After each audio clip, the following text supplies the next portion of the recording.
Hi, Rhonda. Today, I really want to go over the class that we wish we had when we first started doing this madness. And I would like to stick to modifications, who does them, who actually does it versus who's actually calling the shots, uh, and just walk people through how it typically works. All right. Well, let's So I'm get gonna into it. All right, I'm gonna pull up. Think it might be a couple seconds delay here, but I just pulled up the Huh? little PowerPoint that we did on it. All right. Um, So while you're pulling that up, we'll just go through this real quick. So, say when someone has a loan, they're making their payments to somebody, and that's normally the servicer, but it could be the directly to the owner. But when I talk to a client, someone that's behind on their loan, and I say, "Who owns your loan?" What they typically are going to tell me is, well, I think it's they're going to give me the name of the servicer. So we got to take it a step further because that's generally not who owns the loan. And the word that we use, the magic word we use, is the investor. And the reason we want to know the investor is because the investor is the one that's going to be calling the shots on, well, most of the time, they're going to be the one that's calling the shots on the modification. And so the chart that you pulled up, maybe if you could zoom in on it a little bit, you've got, when we use the word investor, we could be referring to a federally backed loan. We could be referring to loans that are pulled together and put in a trust, or the investor could be the owner, and the owner may be exactly who the borrower is making their payments to, and maybe there is no servicer in between. But right. that's generally what we're looking for. And those are the three big categories that we look at. And most of them are going to be in category 1 or 2. And practically speaking, first that's the first thing you want to try to figure out. So Fannie, we're going to go into that here in the next slide, but Fannie has a website. Freddie has a website. It's called the loan lookup. You basically put the borrower's information in, and it'll come spit you back an answer immediately telling you if it's Fannie or Freddie. FHA, a little trickier. They don't have a website. They have a phone number you can call, and you can ask them if the loan is still guaranteed by FHA or insured by FHA, and they'll just tell you. Uh, Many times, if you actually have the actual mortgage and you have the actual note, it'll clearly say on there that it's FHA. However, FHA loans get sold regularly. So what started as an FHA loan may no longer be an FHA loan. VA loans are very easy to identify as well. It clearly states it's a VA loan if you have the mortgage, if you have the note. Same thing with USDA. It's a little trickier because sometimes they give the loan directly and sometimes they don't. But generally, you can see it on the mortgage or you can reach out. And they also have a phone number. They don't have an actual website you can get that information on.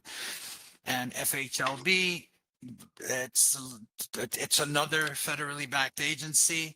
We don't see those quite as often. But that's the first thing you want to do. First thing you Correct. want to do, somebody comes in, you want to figure out, you want to try to eliminate these.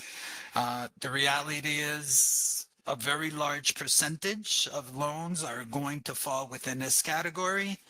And the best part about having a federally backed mortgage is there's actual published guidelines. Uh, and it's a lot. I printed it one time, Rhonda, and it was about this thick. So uh, it's a lot, but you can learn it, you can read it. There's constant updates. The guidelines a year ago are not the guidelines today. and it's a monumental task for servicers to keep up with these guidelines. The only other thing I would say is very few of the reps that an average consumer would speak to at the servicer has read these guidelines. So having a good fundamentals on those guidelines, it takes you a long way into helping people resolve their and to advocate for your clients. I think that's the first, I think that's step one. But again, I got a little off topic there, but basically the one of the top investors are these federally backed loans and they all have their guidelines. You want to add anything to that, Rhonda? Anything I missed that you think, again, that you wish you knew when you first started?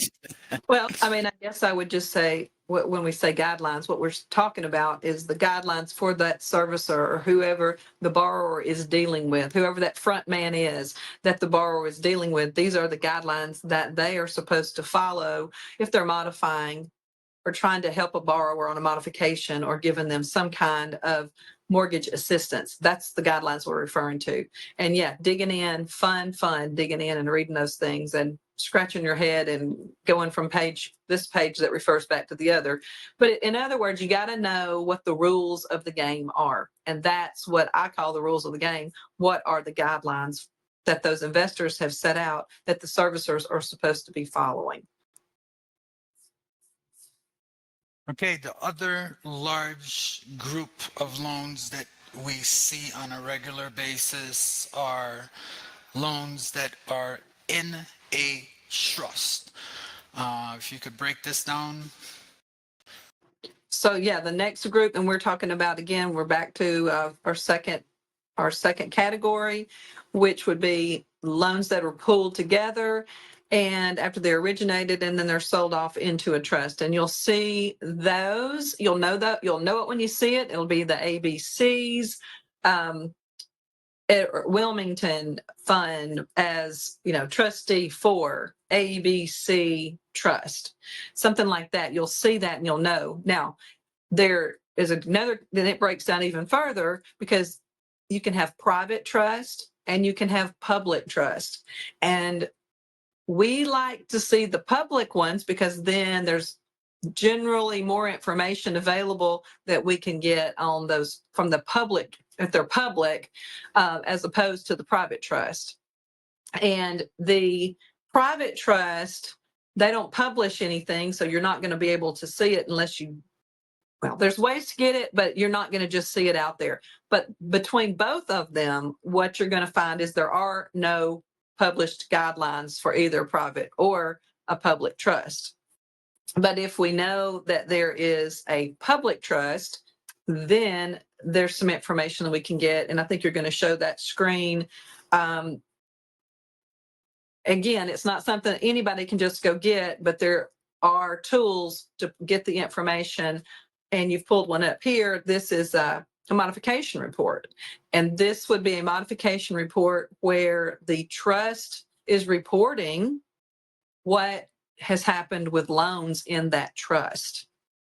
And so you have given an example before, and I was given an example before too, where maybe I'm in litigation and I have an attorney that says, "Oh no, ABC Trust, they don't do that. They don't give loan modifications." Or, "Oh, if we give a modification, we have to raise the interest rate, or we can't extend the term of the loan."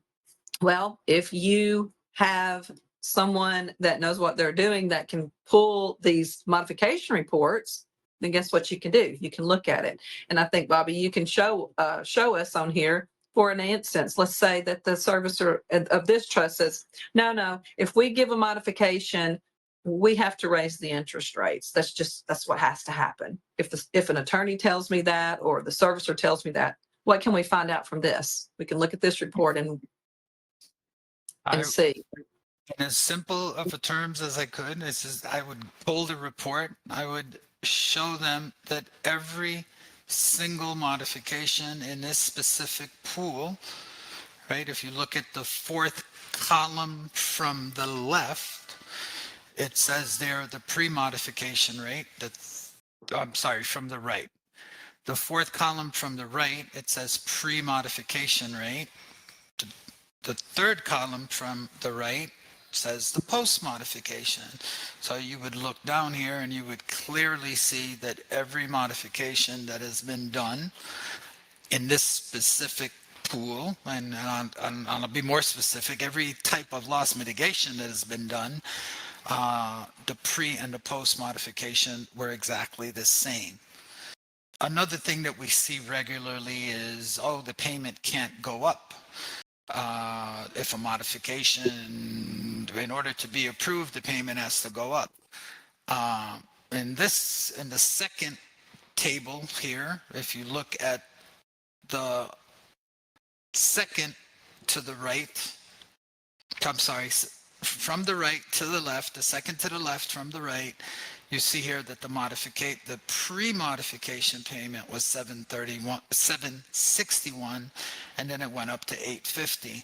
So again, you get all sorts of bizarre reasons for denials, and we've done several on the denials, on some of these common denials, but it's not the black box that everybody thinks it is. If you have access to these reports, if you can hire somebody to pull these reports for you, a lot of times it's the difference between saving somebody's house or not. Yeah, and I know it's probably small, it's not really zoomed in on the screen, but the point is you know how to read these reports, you know what you're looking at, and boom, in a few seconds you're able to say, no, you're wrong, and give that report to whoever you're having to challenge on the modification, to say, well, I don't understand that because you just done 30 of them and the payment, the interest has stayed the same, and they're out of the 30, 20 of them the payment went up. So they're very valuable to have. Now, we don't get that with the private trust, and that was the point we were making. Yeah. Yeah, That's and on not the available. private trust, again, just because we've been doing this for so long, you end up seeing the same parties regularly, and you develop enough of a group, right? And that we see the same thing. We see the same consistent types of modifications that they give, and when you can call BS on it, and they know you know what you're talking about, it makes all the difference in the world. Absolutely. Okay, so I just want to touch on the black boxes, right? The black boxes, when you don't know. This is what we do know. The reality is sometimes the seller of the loan dictates the types of modifications that are allowed, right? So you sell a loan to somebody, got all these contracts. The contracts will have language saying what should be done on the modifications. I was hoping we could go over these 4 or 5 bullet points here, Rhonda. Yes. So, for instance, in the first example, you say some sellers dictate when they sell, they dictate what kind of modifications are allowed. So we like to know even the history of the loan. So maybe we know who owns it now, but we like to know the history, because if you start out and say you go to an originator and you started out with Regions Bank, for instance, not picking on them, but just to give an example, you go to the bank and then that bank sells that loan, and now you have an investor like Freddie Mac. Now, Freddie Mac is your investor, and then the loan maybe becomes non-performing, and Freddie Mac says, well, let's get rid of this batch of non-performing loans, and they sell it to a new purchaser.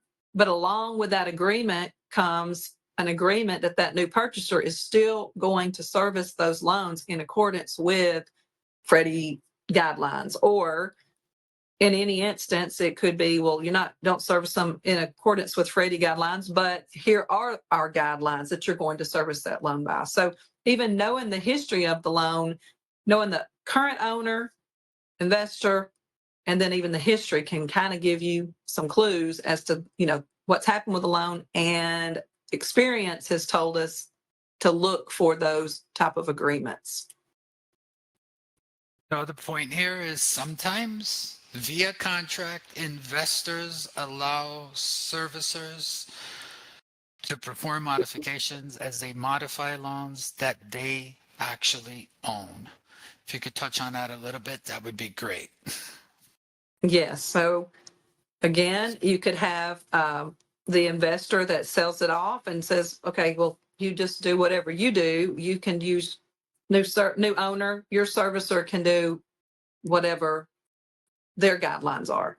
So they don't put the restrictions of here are ours. You do it the way that you normally do it. Right. So, simple example: I buy $100 million worth of loans. I go to the servicer and I tell them, "Look, do whatever you typically do. They're my loans. I picked them up. Uh, do whatever you typically do." It's basically what is happening in those situations. Uh, Yes. Yeah. So it's servicer driven decision as opposed to the investor driven decision. Right. And that same investor could go to another servicer and tell the servicer, I want you to do the modification like this. And that's the reality of the world. So you could have XYZ investor and he does modifications one way with ABC servicer, and he does modifications completely different with another servicer. And again, this is not from a book. This is from our practical experience, seeing the way these servicers and these relationships have worked in the past. Sometimes servicers tell exactly what type of modifications. I think I just went over that. Uh, on the legacy loans, the good old PSAs, I personally have never made it through an entire PSA, but what I can tell you, my practical experience is the PSA could say one thing and the banks do something completely different. And in your world, in the legal world, there's implications there, but I have found that strictly going by what the servicers actually do, past experiences with servicers on these legacy loans, I'd rather go with my my database than what the PSAs say, because they're very frequently complete contradiction to each other, and I'm sure there's 100 reasons why. Well, yeah, and they can still be a tool. Like I've used a PSA is a pooling and servicing agreement. That's what it stands for, and that comes from a trust that is in a pool. And so if you have a private trust, you're not going to see that pooling and servicing agreement out there. If you do have a public trust, then it's usually going to be filed with the Security and Exchange Commission. And if you know how to do that, you can pull it and read it. And I have used them before when I have had attorneys tell me, oh no, our clients, they can't do this. We don't do modifications. This can't be done. And you get a hold of the pooling and servicing agreement if you know where to read it, and you look at it and you say, oh, well, look right here in section 15.912B, it says right here that they do allow modifications and they do allow an extension. Or maybe you look at it and they told you that they didn't, and you verify, well, this says they don't. But like you said, that might not be the end, because you may find that it has an exception's been made, and there's ways to even push further to try to get the best modification for the client. But yeah, you can use it as a tool. I've taken them into court before, and the judge's eyes are looking at you like, what? Whoa, do I have to read that? Because it's a big, thick document. And you're just like, no, judge, let me focus you on that point. And as soon as I was able to do that, the judge looked at the other attorney and said, whoa, I thought you couldn't do modifications. It sounds like you can. Go work this out. So all these are tools. There's not a magic fix to any of it, right? You just got to dig, and you've got to know how to get the information and take as much information that's available, put it together, and get the best results that you can get with the tools that are out there.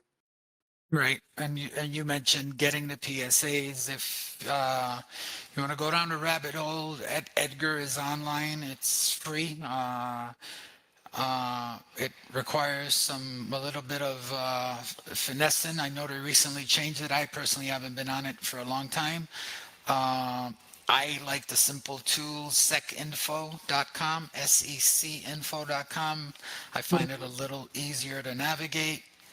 It's not, they basically download everything from Edgar and they have it in a much more simpler format. But to each his own. You like Edgar. I believe Edgar for court purposes is more, I don't even know the vocabulary here, right?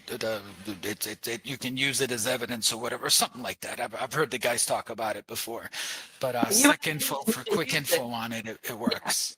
And you may not even need to use it as evidence. You just may need to use it to beat somebody over the head with to say, look, read this. Why are we arguing? It's in your PSA. But the point of all of it is, you've got to get the information. You've got to have that information. If you're trying to help a borrower, that borrower is going to tell you 99% of the time that the owner of the loan is who they're paying their money to. And maybe that's true in a very small percentage of the loans, but probably not in the majority of the loans. So you've got to dig a little bit more. Ask them, did you serve in the military? Do you have a VA loan? Do you know if this is an FHA loan? They may know when you prompt them. If they don't, then you got to take the next steps and figure it out. Get the documents and look. What does that document say? And then obviously, like you mentioned before, phone calls. Ask the servicer, hey, who owns this loan? But you got to know, so the rules of the game, so then you can take those rules and use them in your client's favor. That's the bottom line. That's what we're trying to do, right? But we got to have that information, and these are great tools to find it. So my quick summary of this is use the Fannie tool, use the Freddie tools, look at the actual mortgage, look at the actual note, see if you could figure out who the investor is. That's the first thing I'm doing on every single case that I'm involved with. If I can't figure it out by that, I'm sending a request for information either way. Send a request for information. You ask for that information. They have to provide that information. Follow up on their response to that information. Anything you don't know that you want to know can be included in that request for information. The client says, oh, I don't have my mortgage, I don't have my note, and they just get it, just request it. You're going to get it. You'll probably get it quicker from the bank than you will from the client. It's just that request for information is such a huge tool to get good, clean information from the servicer.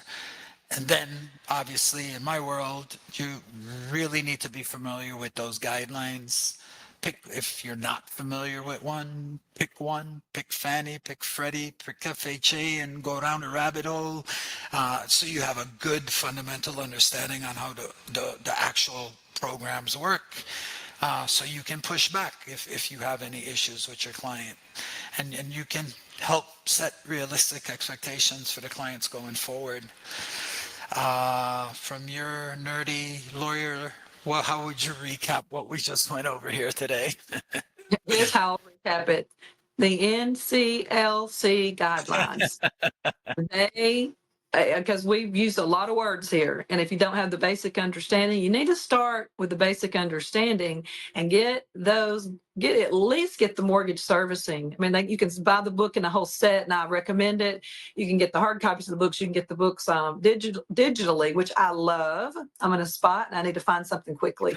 I'm not a spokeswoman for the NCLC, but I'm telling you, that's where you start, and you can buy just the one book. But though they get so detailed, and they're really good at keeping up with the basics of the programs. Now, do they dig into all the guidelines? No, that's from experience, but that gives you that basic understanding of what we've gone over in general, and explaining some of these terms that we've used. So that's where I say look at that. And it also talks about the request for information and the notice of errors when you find an error.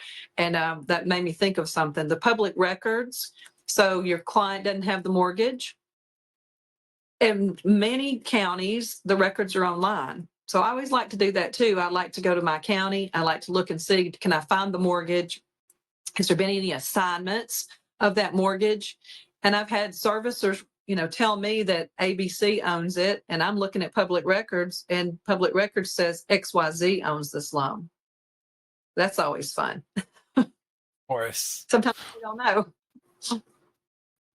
Well, that was awesome, Rhonda. Look forward to the next one. Thank you so much. Thank you.